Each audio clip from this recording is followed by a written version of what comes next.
நண்பர்களே, இப்போ வந்து பார்த்தீங்க அப்படின்னாக்கா சர்க்கார்பாளையம் ரோடு, இது வந்து கல்லணைக்கு போகிற வழி, இது வந்து திருச்சிக்கு போகிற வழி. இதுதான் சர்க்கார்பாளையம் ரோடு. இந்த ரோட்டில் பார்த்தீங்கன்னா கீழே முள்ளக்குடி, அதோட இந்த படிக்கட்டு ஆப்போசிட்டில் இங்கே நின்று தான் தூண்டி போட போகிறோம். தண்ணி வந்து பார்த்தீங்க அப்படின்னாக்கா எங்கேயுமே தண்ணி இல்லை, கரை தான் தெரியுது. இந்த இடத்துல போட்டு பிடிச்சிட முடியுமா அப்படிங்கிறது தெரியலை. வாங்க என்ன மாட்டுது அப்படிங்கிறத பார்க்கலாம். வழக்கம் போல் பார்த்தீங்க அப்படின்னாக்கா வாழைப்பழம் தான், வாழைப்பழம் அரிசி.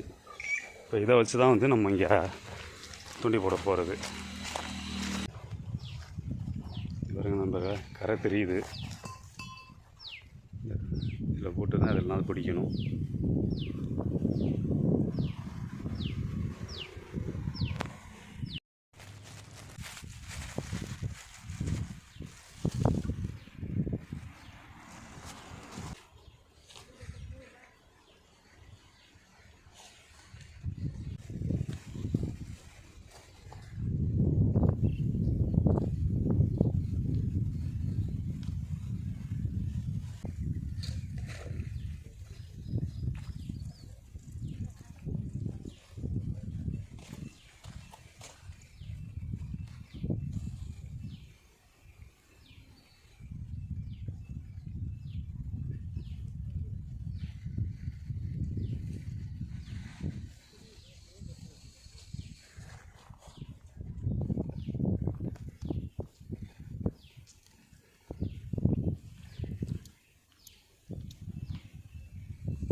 நாள் கழிச்சு நான் டிஎம்கே கண்டையை பார்க்குறேன்.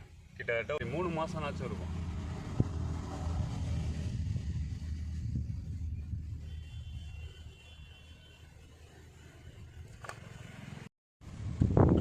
மீன் பிடிச்சி முடிச்சாச்சு.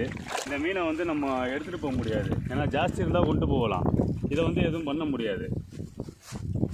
அதனால் மீனை திருப்பி தண்ணிக்குள்ளே விட்டுருவோம்.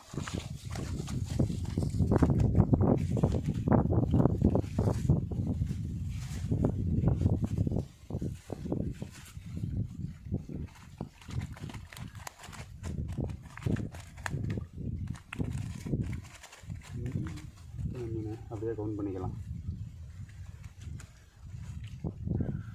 தண்ணி இவ்வளோ கம்மி, இதில் மீன் மாட்டுறதே பெரிய விஷயம்.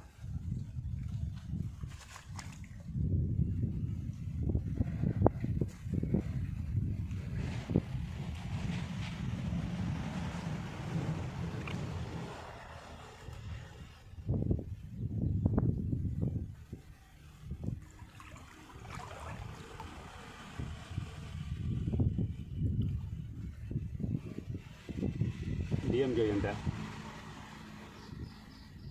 இது கம்பரிசன்பேட்டை சைடு வந்து நிறையா மாட்டோம். இங்கே வந்து பார்த்தீங்க அப்படின்னாக்கா ரொம்ப நாள் கழிச்சு இப்போ தான் ஒரு மீனை பார்க்குறேன்.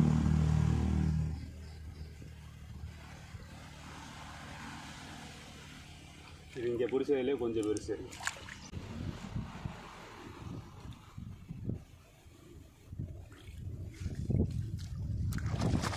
நண்பர்களே, மீன் எல்லாமே வந்து 2 வாழைப்பழத்தில் பிடிச்சது.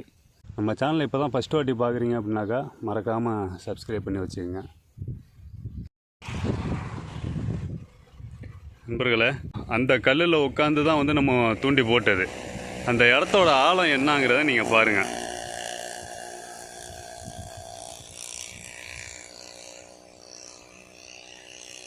தண்ணி சுத்தமாகவே இல்லை. இந்த இடத்துல போட்டு தான் மீன் பிடிச்சது. இதை நான் ஏன் திருப்பின்னு சொல்கிறேன் அப்படின்னாக்கா, மீன் பிடிக்கணும் அப்படின்னாக்கா உள்ளுக்குள்ளே ஆழத்துக்கெல்லாம் போகணுங்கிற அவசியம் கிடையாது. கிட்டத்தட்ட நான் ரொம்ப வருஷமாகவே பார்த்தீங்கன்னாக்கா மீன் பிடிச்சிட்டு இருக்கிறேன். நிறையா பேர் வந்து தண்ணியோட போகிறது இது எல்லாத்தையும் நான் கண்ணால் பார்க்குறேன். அதுக்காண்டி தான் நான் இந்த விஷயத்தை திருப்பின்னு சொல்கிறேன். கரையில் உட்காந்தே பிடிங்க. இந்த இடத்துல போட்டு புழு போட்டு அடிச்சிங்கன்னா ஜிலேபி பிடிக்கலாம், இல்லை வேறு ஏதாவது கெளுத்தி எல்லாமே பிடிக்கலாம். அதனால் நீங்கள் உள்ளுக்குள்ளே போகாதீங்க. நம்ம சேனலை இப்போ தான் ஃபஸ்ட்டு வாட்டி பார்க்குறீங்கன்னா மறக்காமல் சப்ஸ்கிரைப் பண்ணிங்க.